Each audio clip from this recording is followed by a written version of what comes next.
wish, but I always like these events because you're the folks that hire us, and you send us to Springfield to represent you, and so we need to have this conversation more often. And so I'll just make a few opening, and then really it's just about your questions and what comments or questions you want to ask. I will tell you this, and I've been in Springfield now about a little over 2 years. The atmosphere in Springfield this year is much different. Much different. I was with Representative Smith down in Canton. It was the very day or the day after, maybe it was the day after Governor Blagojevich got arrested.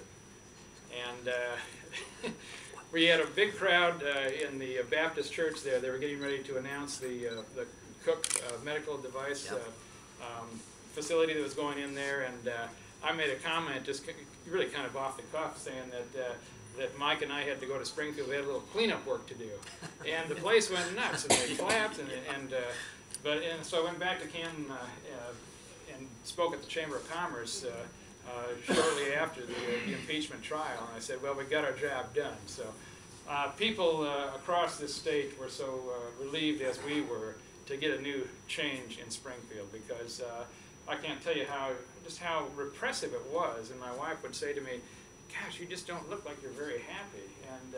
And I wasn't, because I don't like to waste a lot of time. And you'd go down there and it'd just be one fight after another. We've got bigger problems this year, you know, I understand that. But at least we've got a team that wants to get some things done. And I'm including in that team both the Republican and the Democratic leadership, as well as our new governor, Pat Quinn. And I've known Pat Quinn a long time, and I like Pat Quinn. You know, you may not agree with him all the time, but you always know that he believes in what he's telling you. And what he's telling you is what he thinks is the best for the people, not for himself. And I can deal with somebody like that. We can agree to disagree on certain things.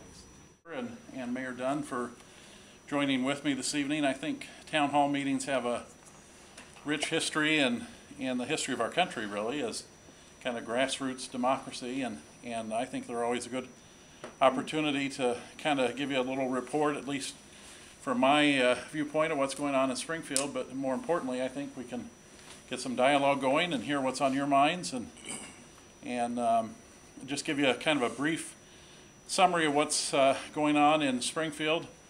As Senator Koehler said, it's a different year. A lot of different personalities involved in Springfield, and I think we can say amen to that. Much needed, particularly from the change in the executive branch with Governor Quinn. There definitely is a new atmosphere in the Capitol building, new atmosphere between the House and the Senate. Dave and I always work well together. But as you know, over the last couple of years, that hasn't always been the case with the leaders of our two chambers. That has changed with the election of Senator Cullerton as the Senate President.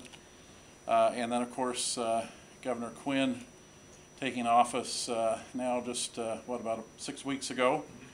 Definitely has brought a breath of fresh air into the executive branch and into, I think, a renewed sense of confidence in the executive branch and the administration. And this is a big week as we go back to Springfield tomorrow.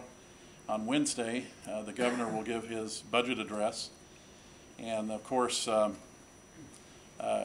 Governor Quinn inherited the office at probably the worst possible time, financially speaking, in the history of the state, as we face anywhere from $9 million to $11.5 million and growing, probably. Did you say deficit? Billion. Billion. Yes, thank you. Thank you. Billion. Sorry. So we gave him an extra month to put. The thing you can think of is spending money and raise taxes. My wife's got a good suggestion. Why don't you bring in a bunch of housewives, widows, and divorcee ladies? They do a good job of managing money. They could probably straighten you all out in less than a month. I know it'd take 2 weeks. You're probably right. Well, that's the job of government. you're right. You know, it's what we do is we have to try to raise money and spend it on those services that no one else, I mean, is going to cover. I mean, that's the function of government. You know, the question is always how to balance that. And one of the things that I think, you know, rightly so, both the legislature and the governor have taken a two-prong approach on this current situation. One is we have to look to see where we can either eliminate programs or cut back on programs, but we also have to look and see where we can raise revenue. So there's a twofold thing. And people say, well, why don't you just do across-the-board cut in government? And, well, because that's not really responsible. And I'll tell you a story, and Mike knows this better than I do, but the correctional facility out in near Canton, that was built for, I think, 900 inmates. Currently it has about 2,000. They keep cutting back on the staff to the point where it's dangerous. It's dangerous to be employed there. Not only for the employees, but for the natives. It's just dangerous, yeah, period. And so whenever anybody says, well, why don't you just cut government? I say, well, now you tell me, I tell them it's a situation. I say, now you tell me where you're going to cut in that scenario. So you really have to look at each department in each area to say whether, you know, you need more money or less money or what. So it's a tough role, but I must say that the people that I have seen at work in the Senate do a very good job of trying to pinch every penny they can, but also recognizing that there's a lot of people out there that are depending upon government services, and that's our job. Well, and I would just add, I think, you know, there's been a lot of attention, especially, I think, within the last few days, that the governor is probably going to propose an income tax increase and maybe some other revenue increases. And I think a lot of economists would say that we probably... It just can't be done in one fell action. No, but there's some things that are compounding the problem right now. The two areas that we are in a structural deficit in state government are Medicaid and pensions.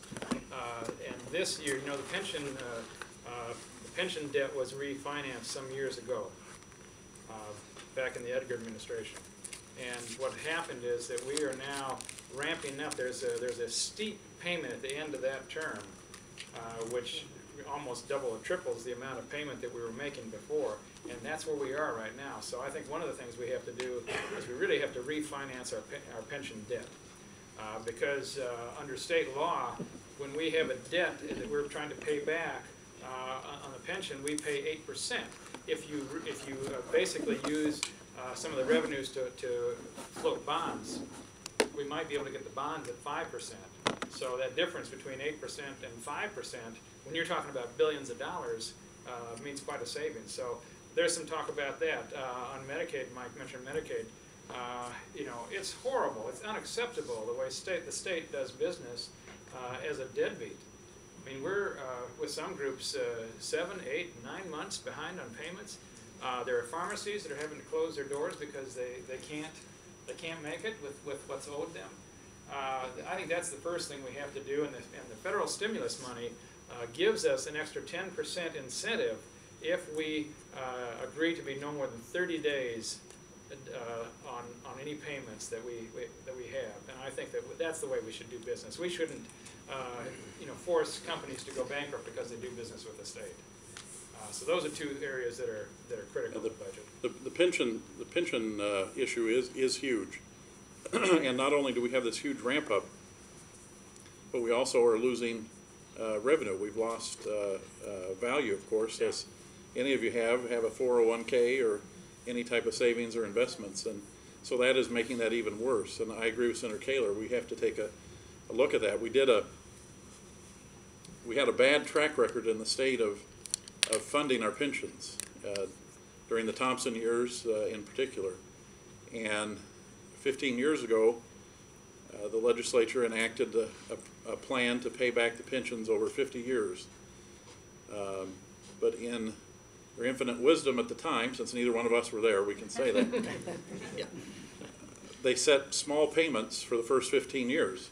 And these big ramp-up payments start this year. And so in hindsight, that wasn't the best plan. And there was no magic number by having the pension funds